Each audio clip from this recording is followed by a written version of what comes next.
ஆ, நண்பர்களுக்கு வணக்கம். ஒருத்தவன் ஒரு தவளைய வச்சு ஒரு ஆராய்ச்சி ஒண்ணு பண்ணனான். அந்த தவளைய தாவு அப்படின்னு சொன்னா, அது தாவற மாரி பழக்கப்படுத்தியிருந்தான். அதனுடைய ஒரு கால எடுத்துட்டு தாவு அப்படின்னா, அந்த தவளை தாவுச்சு. கொஞ்ச நாள் கழிச்சு அதனுடைய 2வது கால எடுத்துட்டு தாவு அப்படின்னா, வலியோடையே அந்த தவளை தாவுச்சு.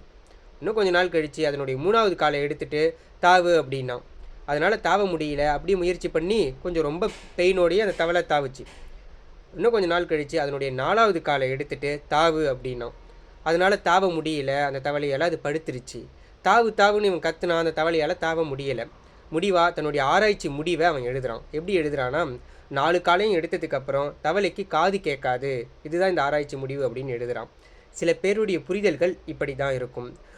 நம்ம பயணிக்கிற நம்ம கூட நம்ம சந்திக்கிற மனிதர்களாக இருக்கட்டும், இல்லை ஒரு சூழ்நிலையாக இருக்கட்டும், இல்லை ஏதோ ஒரு பிரச்சனையாக இருக்கட்டும், அதை பற்றின சரியான புரிதல்கள் நமக்கு இல்லை அப்படின்னா இந்த மாதிரி தவறான முடிவுகளை தான் நம்ம எடுக்க நேரிடும். நன்றி.